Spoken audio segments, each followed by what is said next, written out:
बोलिए भारत माता की, भारत माता की। बहुत बहुत धन्यवाद। Member of parliament Sonitpur Lok Sabha Shri Ranjit Dutta, Shri Deepak Prakash, member of parliament प्रवासी कार्यकर्ता Shri Padma Hazarika, candidate Naraur LAC BJP. यहाँ पर दो candidate oh very good. Shri Prithviraj Rabha, candidate Tezpur. Shrimati Madhusmita Hazarika Deka, district president Sonitpur. Okay. Shri Ratulnath, district president Sonitpur. Shri Ramlal Ratel, प्रवासी कार्यकर्ता। Shri Abhijit Kalita, convener. Shri Pramod Bharatkar, Shri Jan Jyoti Kashyap, Shri Raman Tamuli, Shri Michael Das, programme in charge, very important portfolio. और इस सभा में मौजूद मेरे सभी सम्मानित बहनों एवं भाइयों। बहनों भाइयों, वैसे तो तेजपुर की कई सार्वजनिक सभाओं को पहले भी संबोधित कर चुका हूं, लेकिन आज इस तेजपुर की सभा में शायद इस स्थान पर पहली बार मेरा आना हुआ है। पहली बार आया हूं, फिर भी आप लोगों ने बहुत ही गर्मजोशी के साथ स्वागत किया है, इसलिए मैं भी अपनी तरफ से शीश झुकाकर आप सभी बहनों भाइयों का हार्दिक अभिनंदन करता हूं। आप सभी का मैं स्वागत करता हूं। ओखोमोर रायज केनेया से भालो भालो आपना आलू को लोईमूर आंतरिक मोरोम और श्रद्धा जाशिशु।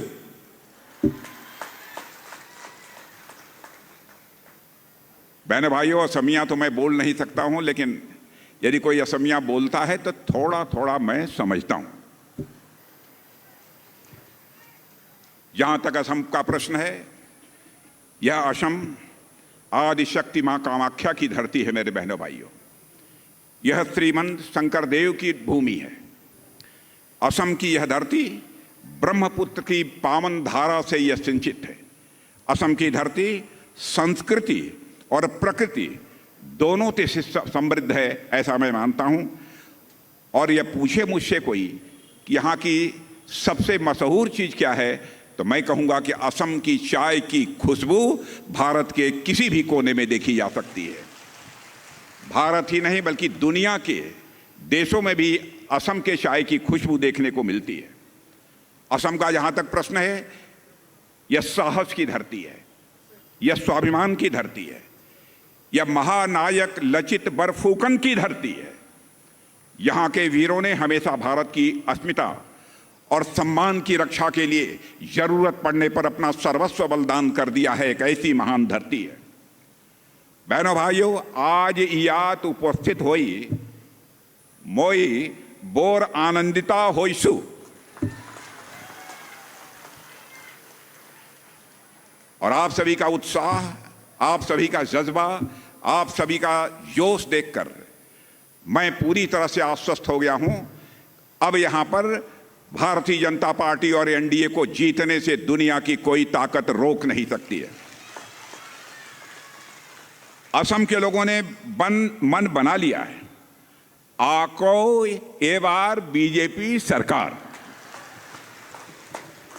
मेरे बहनों भाइयों, भाजपा की प्रतिज्ञा है, भाजपा का संकल्प है कि हर कीमत पर असम की संस्कृति और पहचान यह सुरक्षित रहनी चाहिए और असम के लोगों का सम्मान हो, यहां का विकास हो। और इसी संकल्प के साथ आज डबल इंजन की सरकार हेमंत बिश्व शर्मा के नेतृत्व में असम में काम कर रही है। और मैं कह सकता हूं, जब से हमारी भारतीय जनता पार्टी की सरकार पिछले 10 वर्षों में इस असम में बनी है, बहनों भाइयों, भारत के अंदर असम को एक नई पहचान मिली है। आपने महसूस किया होगा कि कांग्रेस की सरकारों ने हमेशा इस असम के साथ एक सौतेला व्यवहार किया है, हमेशा यहां की उपेक्षा की है। आप लोगों ने देखा होगा कि कांग्रेस ने दिल्ली से, अपने दिल से भी और दिमाग से भी लंबे समय से इस असम को दूर कर रखा है। और कांग्रेस के कुशासन के कारण एक समय ऐसा था जब असम के बारे में बात होती थी, यहां पर उग्रवाद की बात होती थी, इंसर्जेंसी की बात होती थी, असम में अशांति की बात होती थी, लेकिन गरीबी और भूखमरी की बात होती थी। लेकिन बहनों भाइयों, अब जमाना बदल गया है। अब इसकी बात भारत में कहीं नहीं होती है। दुनिया के दूसरे देशों में चले जाइए, अब कोई भूखमरी की बात नहीं करता है, बहुत गंभीर गरीबी की भी असम में कोई बात नहीं करता, अब कोई उग्रवाद की भी बात नहीं करता।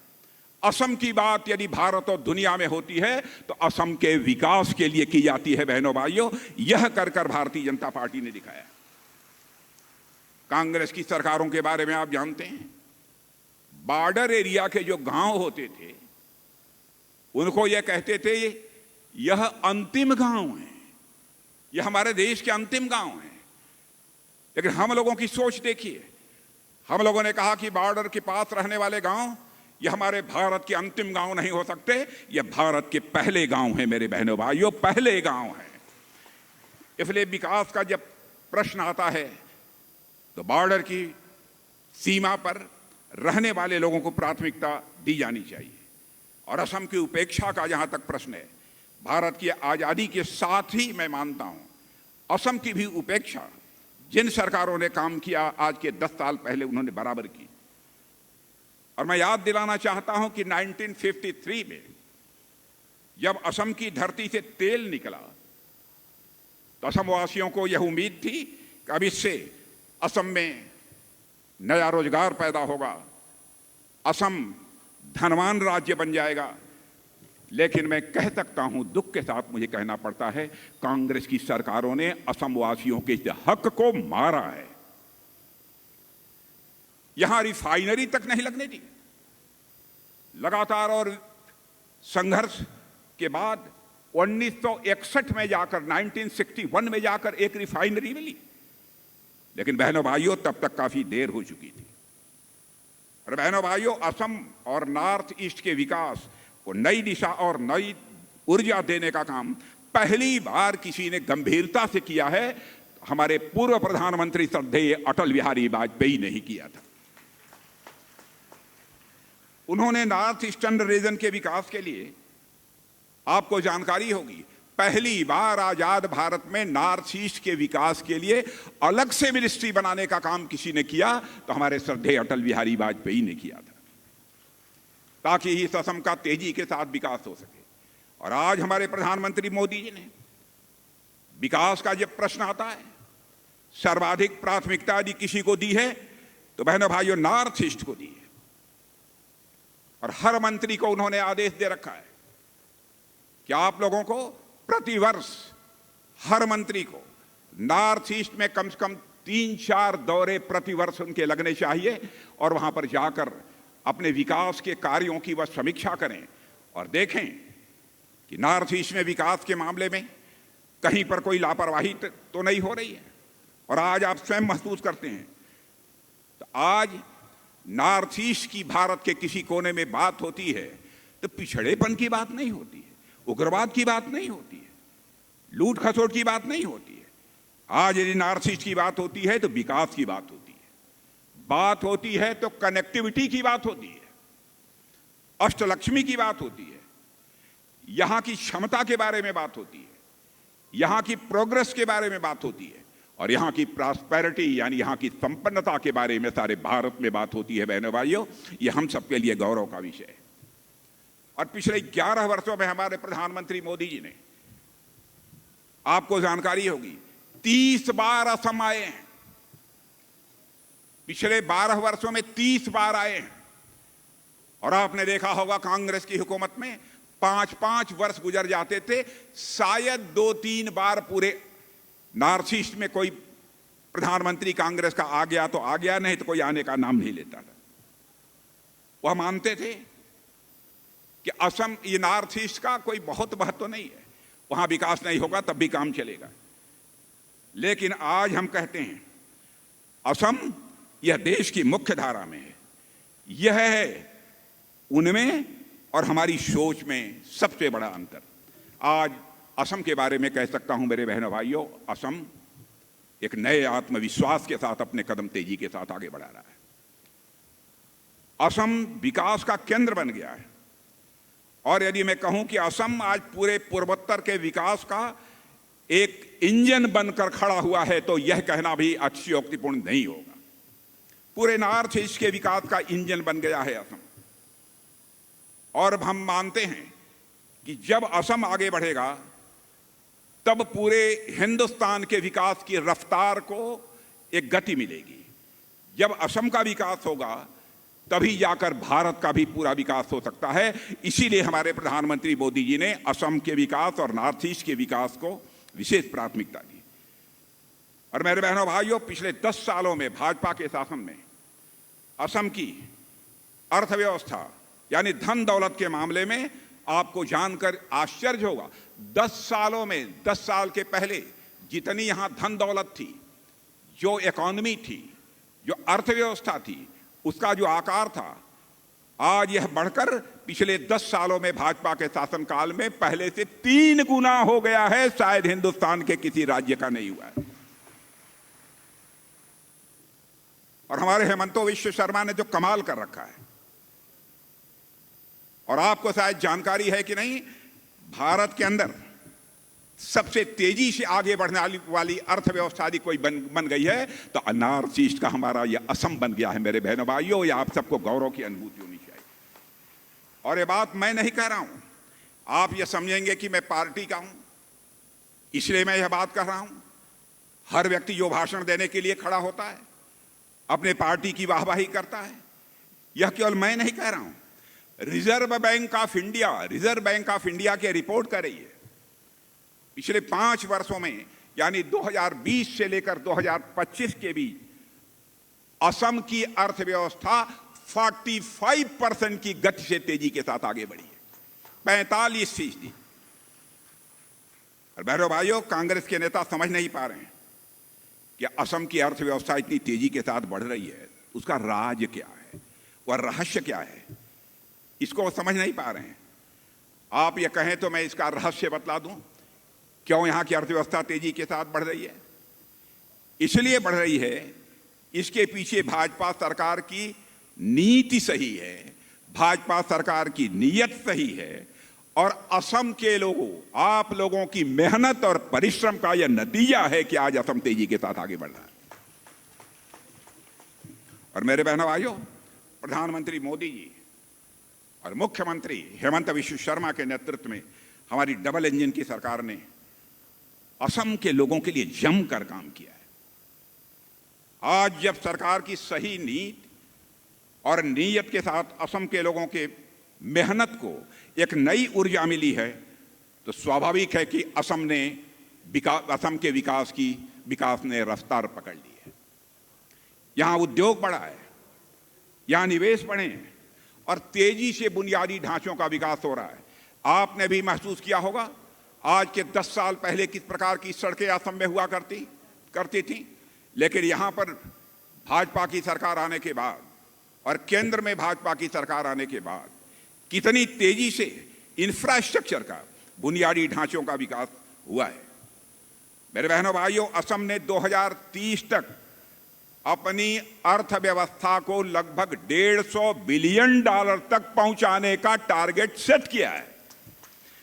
$150 बिलियन तक पहुंचाने का टारगेट सेट किया है। और मुझे पूरा विश्वास है, जिस असम के लोग मेहनत कश होते हैं, जिस असम के लोग बुद्धिमान होते हैं, निश्चित रूप से असम का यह लक्ष्य हासिल होकर रहेगा। दुनिया की कोई ताकत रोक नहीं सकती। और मैं कह सकता हूं, भारतीय जनता पार्टी की तरफ से आपको इसलिए मैं विश्वास दिलाता हूं कि मैं जानता हूं कि भारतीय जनता पार्टी को भले ही 10-15 साल पहले लोगों ने न समझा हो, लेकिन अब समझ चुके हैं लोग कि सारी दुनिया में भारत का मस्तक यदि कोई राजनीतिक पार्टी ऊंचा कर सकती है तो जनता के सहयोग से केवल भारतीय जनता पार्टी ही कर सकती है। बहनों भाइयों, आपको जानकारी है कि नहीं मुझे नहीं मालूम है, आज के कुछ वर्षों पहले, बहुत पहले, अंतर्राष्ट्रीय जगत में भारत को जो प्रतिष्ठा मिलनी चाहिए, जो इज्जत मिलनी चाहिए, वो नहीं मिलती थी। भारत को जितनी गंभीरता पूर्वक सारी दुनिया को लेना चाहिए, लोग नहीं लेते थे। लेकिन जब से हमारे प्रधानमंत्री मोदी जी बने हैं, बहनों भाइयों, आपके यहां से भी जो लोग विदेश गए हैं उनसे पूछ लीजिएगा, मैं कभी जनता की आंखों में धूल झोंक कर हमने राजनीति नहीं की है। राजनीति की है तो जनता की आंखों में आंख डालकर राजनीति की है। बहनों भाइयों, आज के 12, 14, 15 साल पहले कोई गया होगा, आज गया होगा तो महसूस कर रहा होगा भारत का कद, भारत की प्रतिष्ठा अंतर्राष्ट्रीय जगत में बढ़ी है। पहले भारत अंतर्राष्ट्रीय मंचों पर कुछ बोलता था तो भारत की बातों को जिस गंभीरता पूर्वक लिया जाना चाहिए नहीं लिया जाता था, लेकिन आज भारत अंतर्राष्ट्रीय मंचों पर बोलता है तो सारी दुनिया कान खोलकर सुनती है भारत बोल क्या रहा है। यह भारत की हैसियत बनी है। चाहे वह चिकित्सा का क्षेत्र हो, चाहे वह शिक्षा का क्षेत्र हो, चाहे इंफ्रास्ट्रक्चर का हो, चाहे वह इंडस्ट्री का हो, असम हर क्षेत्र में अभूतपूर्व वृद्धि कर रहा है। यहां एम्स और IIM जैसे संस्थान बन रहे हैं। कभी सोचा नहीं होगा लोगों ने, क्या ऐसी कोई सरकार आ जाएगी कि यह सब सारे बड़े बड़े संस्थान यहां पर बनाएगी। मेरे बहनों भाइयों, हमारी सरकार ने 2035 तक असम के कई हजार स्कूलों को आधुनिक ड्रीम हब में विकसित करने का निर्णय ले लिया है। और मैं आपको यकीन दिलाना चाहता हूं, आपके बच्चों को पहले से और बेहतर शिक्षा यहां मिलेगी, इसी असम की धरती पर मिलेगी। दुनिया के दूसरे देश में आपको नहीं जाना पड़ेगा। विकास किसे कहते हैं, इसे देखना हो तो मैं आपके सामने एक आंकड़ा रख रहा हूं। यहां पहले 6 मेडिकल कॉलेज थे और 10 वर्षों के अंदर अब ये बनकर 14 बन चुके हैं। और आपको जानकर खुशी हो गई, 14 बन गए, 14 बन गए, 10 और बनने वाले हैं। असम के हेल्थ बजट, स्वास्थ्य बजट का जहां तक प्रश्न है, पहले केवल 4000 करोड़ रुपया 10 साल के पहले हुआ करता था। मेरे बहन भाइयों, अब वह बढ़कर 9000 करोड़ रुपए तक पहुंच गया है। चाहे असम के लोगों की शिक्षा हो, चिकित्सा हो, हम लोग ऐसे हालात बना देंगे कि चिकित्सा के लिए भी और शिक्षा के लिए भी असम के हमारे बच्चों को बाहर जाने की जरूरत नहीं पड़ेगी। असम में सारी सुविधाएं मिलेंगी। और हमारी सरकार ने, डबल इंजन की सरकार ने, और असम में हेमंत बिश्व शर्मा के नेतृत्व में यहां के किसानों के हितों को भी सर्वोपरि रखा है। और लगातार किसानों के लिए हमारी सरकार यहां काम कर रही है। पिछले वर्ष असम के नामरूप में प्रधानमंत्री जी ने यूरिया का प्लांट लगाया। यूरिया के प्लांट की फाउंडेशन स्टोन उन्होंने रखी। यहां पर लगभग 11,000 करोड़ की लागत से बनने वाला यह आधुनिक प्लांट, मैं समझता हूं कि असम के किसानों को एक नई ताकत देगा। बहनों भाइयों, और हर साल 12 लाख मीट्रिक टन से अधिक यूरिया का उत्पादन असम वासियों के द्वारा असम की धरती पर होगा। स्वाभाविक है, किसानों को खाद की कमी नहीं रहेगी, निरंतर खाद की सप्लाई सुनिश्चित हो सकेगी। रोजगार और सेल्फ एम्प्लॉयमेंट में, एम्प्लॉयमेंट, सेल्फ एम्प्लॉयमेंट के नए अवसर भी मिलेंगे। बहनों भाइयों, हमने असम की कनेक्टिविटी को बढ़ाने पर भी बहुत जोर दिया है। 2009 से 2014 के मुकाबले हमारी सरकार ने असम के रेलवे बजट में केवल 2009 से 2014 5 वर्षों के अंदर ही 4 गुना की वृद्धि की है। और इस समय हमारा असम का रेलवे बजट 1000-2000 करोड़ नहीं है मेरे बहनों भाइयों, वह 10,000 करोड़ रुपए तक पहुंच गया है। 10,000 करोड़ रुपए पहुंच गया है। और आपको जानकारी है, गुवाहाटी से लेकर न्यू जलपाईगुड़ी के बीच चलने वाली वंदे भारत एक्सप्रेस ने यात्रा का समय काफी कम कर दिया है। मेरे बहनों भाइयों, नॉर्थ ईस्ट को Shillong Silchar high speed corridor भी मिलने वाला है, मैं आज आपको बतला कर जाना चाहता हूं। और यह नॉर्थ ईस्ट का पहला access control high speed corridor होगा, यानी आपकी गाड़ियां 40, 50, 60 की स्पीड से नहीं चलेंगी, आपकी गाड़ियां चलेंगी तो 100 और 125 किलोमीटर पर आवर की स्पीड से चलेंगी।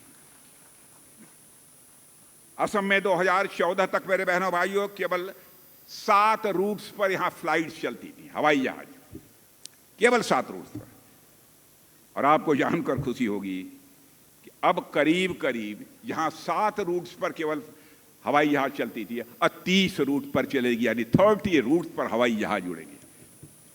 और अब हवाई जहाज से भी यात्रा कर सकते हैं एक स्थान से दूसरे स्थान पर जाने के लिए। आज दुनिया का सबसे लंबा रिवर क्रूज यमवी गंगा विलास पूरे नॉर्थ ईस्ट को अंतर्राष्ट्रीय पर क्रूज पर्यटन के क्षेत्र में एक नई पहचान दिला रहा है। भारत के ही नहीं बल्कि दुनिया के लोग आकर यहां पर क्रूज पर्यटन करेंगे, क्रूज पर्यटन करेंगे। बहनों भाइयों, जितना बन सका है, इस बीच हमारी डबल इंजन की सरकार ने यहां काम करने की कोशिश की है।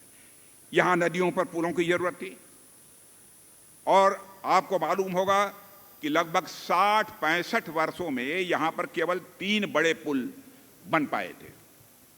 लेकिन आपको जानकर खुशी होगी कि पिछले 10 वर्षों के दौरान हमारी सरकार ने यहां पर 4 और नए मेगा ब्रिज बनवाए, 4 नए मेगा ब्रिज बनवाए हैं। आज बोगीबिल और ढोला सादिया जैसे विशाल पुलों ने असम की कनेक्टिविटी को एक नई ताकत दी है। मेरे बहनों भाइयों, एक समय था कि जब असम गलत कारणों से खबरों में रहता था। जानते हैं क्या गलत कारण है? किन कारणों से गलत खबरों में असम रहता था?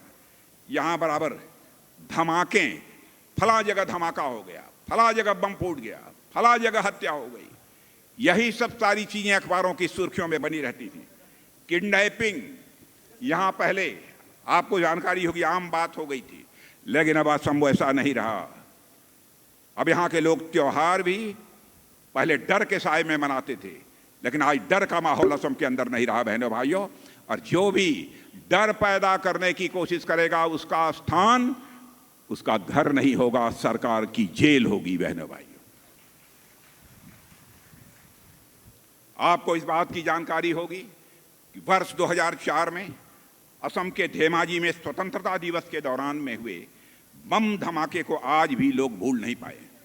आप जानते होंगे, सोचिए, जिस दिन पूरा देश आजादी का जश्न आ रहा था, उसी दिन असम में मासूम बच्चों ने अपनी जान गंवाई थी।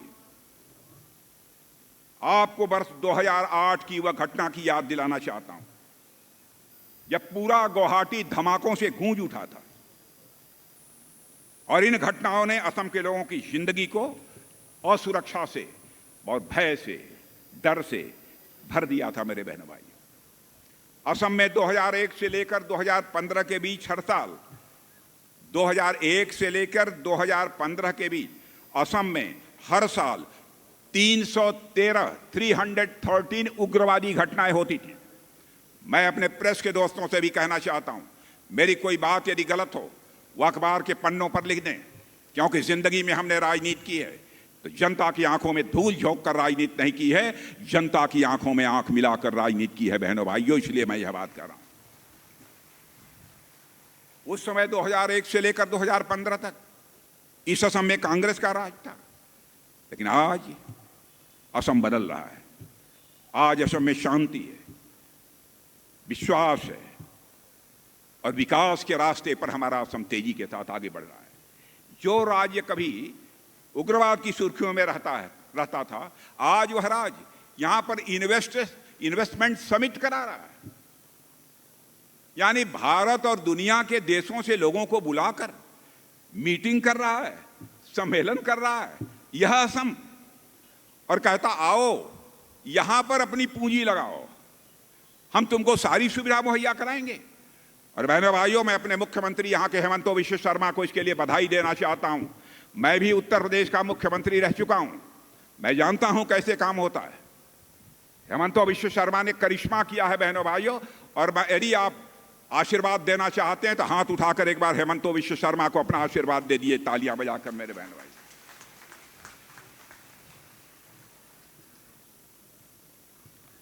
गजब का विकास। माने कोई कल्पना नहीं करता था कि इतने कम समय में यह विकास होगा।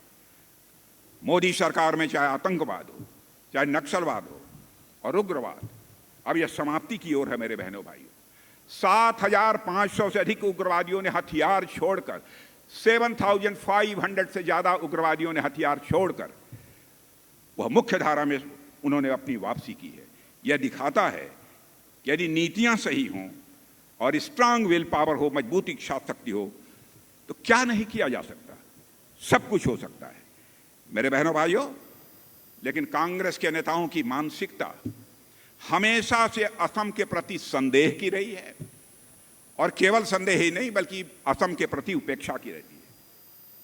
और जब हम विकास की बात करते हैं तो कांग्रेस के लोग, उस समय जब हम विकास की बात करते थे भाजपा की सरकारें आने के बाद, तो लोग मजाक उड़ाते, अरे हम इतने दिनों में नहीं कर पाए तो आप क्या कर पाएंगे।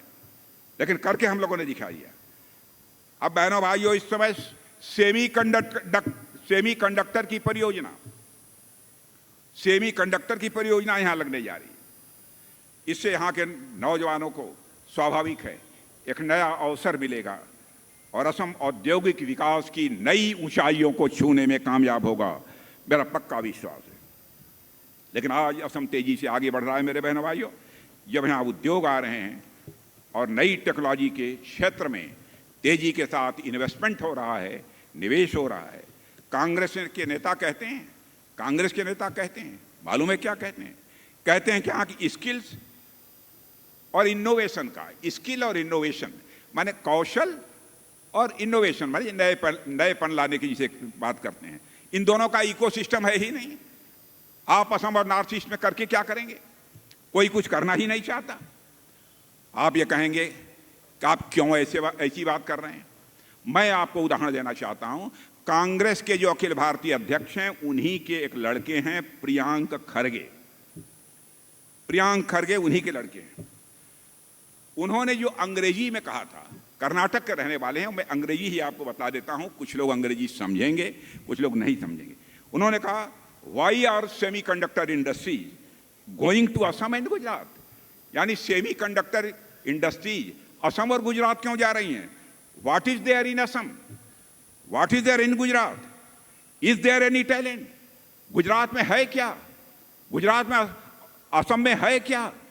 क्या वहां टैलेंट है, क्या वहां प्रतिभा है? क्यों यह सब सारी इंडस्ट्रीज वहां पर जा रही हैं? क्या बहनों भाइयों, आपको नहीं लगता है कि असम के नौजवानों का यह अपमान है? यह ऑन रिकॉर्ड है। क्या यह असम के नौजवानों को छोटा दिखाने की कोशिश नहीं है? क्या हमारे असम और नॉर्थ ईस्ट के टैलेंट, प्रतिभा पर यह सवालिया निशान लगाने की उनकी तरफ से कोशिश नहीं की जा रही है? और बहनों भाइयों, ठेठ भाषा में यदि कहना हो, मैं कहूंगा कि यह कहकर कांग्रेस ने यहां की क्षमता, यहां के नौजवानों की क्षमता, यहां के नौजवानों की प्रतिभा, यहां के नौजवानों की कैपेबिलिटी और टैलेंट को एक प्रकार से उन्होंने अब्यूज किया है, गाली देने का काम किया है। इसलिए मैं कहता हूं बहनों भाइयों, इस चुनाव में उन्हें माफ नहीं किया जाना चाहिए। फिर से यही अपील करने के लिए आप सबके बीच आया। जहां तक भारतीय जनता पार्टी और एनडीए का प्रश्न है, हम लोगों ने बराबर इस क्षेत्र के विकास की चिंता की है। और मैं कहना चाहता हूं बहनों भाइयों, और मैं इन विशेष रूप से इन कांग्रेस के नेताओं से कहना चाहता हूं कि असम के व्यक्ति में परिश्रम करने की क्षमता है और उनके अंदर टैलेंट है। समझने की कोशिश करो। लेकिन कांग्रेस के दोस्त इसके लिए तैयार नहीं थे। अब शायद देख रहे हैं, तब शायद अब समझ में कभी आ जाए। आप इनके बारे में अच्छा नहीं बोल सकते मेरे कांग्रेस के दोस्तों। यदि हमारे असम और नॉर्थ ईस्ट के लोगों के बारे में अच्छा नहीं बोल सकते तो कम से कम शांत तो रहिए। लेकिन वो शांत भी नहीं रहते। कांग्रेस के लोगों को असम की कभी नहीं चिंता रही है। कांग्रेस के लोग असम में उन बांग्लादेशी घुसपैठियों को बताना चाहते हैं जिनसे इनका वोट बैंक बढ़े। बहनों भाई, वोट के लिए बांग्लादेशियों को लाकर यहां अवैध तरीके से बसाया जा रहा है। मैं कांग्रेस के दोस्तों से पूछना चाहता हूं क्या राजनीति केवल सरकार बनाने के लिए की जानी चाहिए? बहनों भाइयों, भारतीय जनता पार्टी का, एनडीए का मानना है राजनीति केवल सरकार बनाने के लिए नहीं की जानी चाहिए, राजनीति की जानी चाहिए तो देश बनाने के लिए राजनीति की जानी चाहिए, देश बनाने के लिए राजनीति की जानी चाहिए। मैं आप लोगों से भी कहना चाहता हूं, इनको समझाइए, इनको पढ़ाइए। इन लोगों की ऐसी हालत हो गई है, ये लोग अपनी मीटिंग्स में भारत के राष्ट्रगान की जगह बांग्लादेश का राष्ट्रीय गीत बजाते हैं। आपने देखा होगा कि कैसे श्रीभूमि जिले में कांग्रेस सेवा दल के कार्यक्रम में खुलेआम बांग्लादेश का राष्ट्रगान बजाया गया। क्या हमारे असम और नॉर्थ ईस्ट के भाइयों के स्वाभिमान को यह चुनौती नहीं है? और यही कांग्रेस की वह मानसिकता है मेरे बहनों भाइयों, जिसने बराबर असम के लोगों को, असम में बांग्लादेशी शरणार्थियों को बराबर संरक्षण देने का काम किया है। लेकिन मैं आपको यकीन दिलाता हूं, आपने देखा होगा बहनों भाइयों, आपने सरकार बनाई थी, फिर से हमारी सरकार बनाइए, कोई अवैध घुसपैठिया असम के अंदर नहीं रहने पाएगा, मैं आपको विश्वास दिलाता हूं। एक बहुत बड़े विद्वान, माने जाने विद्वान हैं, उनका नाम वेरियर इल्विन है। उन्होंने कहा था कि कई देशों की यात्रा करने के बाद भी असम के लोगों ने, उन्होंने कहा, बहुत बड़े विद्वान हैं, उनका नाम है वेरियर एल्विन, इसको दिखवा लीजिएगा। उन्होंने कहा हमने बहुत देशों की यात्रा की है, बहुत राज्यों में गया हूं, लेकिन जैसी शिष्टता और जैसी नम्रता की भावना मैंने असम के लोगों में देखी है, वह हमको कहीं भी देखने को नहीं मिली। बहनों भाइयों, यह उन्होंने कहा है। अतिथि का सत्कार, यानी मेहमानों का सत्कार, सादगी और अपनापन, यह असम की पहचान है। यह मैं नहीं कह रहा हूं, यह वेरियर एल्विन ने कहा। आप कभी चले जाइएगा, इंटरनेट पर निकाल कर देख लीजिएगा। असम ने बराबर खुले दिल से आने वालों का सत्कार किया है बहनों भाइयों। लेकिन दुर्भाग्य से असम की इस सादगी का, असम के लोगों के इस भोलेपन का बराबर लोगों ने दुरुपयोग किया है और वोट बैंक की राजनीति करने के लिए घुसपैठियों को लाकर यहां पर बसा दिया है। पूरे प्रदेश की जनसंख्या का संतुलन ही बिगाड़ दिया है। मैं आपको याद दिलाना चाहता हूं कि 2017 में पूर्व चुनाव आयुक्त यशस ब्रह्मा की अध्यक्षता वाली समिति ने एक रिपोर्ट तैयार की थी और अपनी रिपोर्ट में उन्होंने कहा था कि असम के 15 जिलों में अवैध घुसपैठी का प्रभाव यह बढ़ चुका है और यह असम के निवासियों के अस्तित्व के लिए भी संकट है और असम के निवासियों के अधिकार के लिए भी संकट है। यह बात उन्होंने कही थी। अब आप कल्पना कीजिए, जब किसी राज्य की जनसंख्या का संतुलन या डेमोक्रेसी बदल दी जाए तो स्वाभाविक है उसकी संस्कृति समाप्त हो जाएगी, उसकी जमीन चली जाएगी, उसकी पहचान समाप्त हो जाएगी। लेकिन जो कुछ भी यह लोग करते थे बहनों भाइयों, अपने वोट बैंक की राजनीति के लिए लोग करते थे और वोट बैंक की राजनीति के लिए इन्होंने अपनी सारी मर्यादा की सीमाएं तोड़ दी। यहां तक कि श्रीमंत शंकर देव जी का जन्म स्थान नौगांव भी बरसों तक घुसपैठियों के कब्जे में रहा। पता नहीं आप लोगों को मालूम है कि नहीं है, लेकिन मैं हेमंत विश्व शर्मा जी को मैं बधाई देना चाहता हूं, यहां के मुख्यमंत्री को। करिश्मा किया है, उन्होंने आज असम में लाखों बीघा जमीन घुसपैठियों से उन्होंने मुक्त करा लिया है, उसे छुड़ा लिया है। जो जमीन कभी घुसपैठियों के कब्जे में थी, आज वह जमीन वापस ली है हमारी यहां की असम की सरकार ने। अब वहां विकास का काम तेजी के साथ हो रहा है, आप जाकर देख सकते हैं। श्रीमंत शंकर देव जी के जन्म स्थान को भी घुसपैठियों से मुक्त कराकर विश्वविख्यात श्रीमंत शंकर देव जी के स्थल के रूप में उसे विकसित किया गया है। यह हमारी सरकार ने किया है। और मेरे बहनों भाइयों, वह सब जो हुआ है भाजपा, एनडीए और हमारे डायनेमिक चीफ मिनिस्टर हेमंत विश्व शर्मा की कामों के कारण हुआ है। हेमंत विश्व शर्मा का नाम ही काफी है। मैं सोच रहा था हेमंत विश्व शर्मा के अंदर इतनी ताकत कैसे आ गई, तो मैं इस नतीजे पर पहुंचा, ह है, ब है, हेमंतों से ह, विश्व से ब, स से शर्मा। ह का मतलब हिम्मत, ब का मतलब विश्वास और विकास, और स का मतलब सुरक्षा। यह तीनों जो कर सके उसी का नाम हेमंत विश्व शर्मा।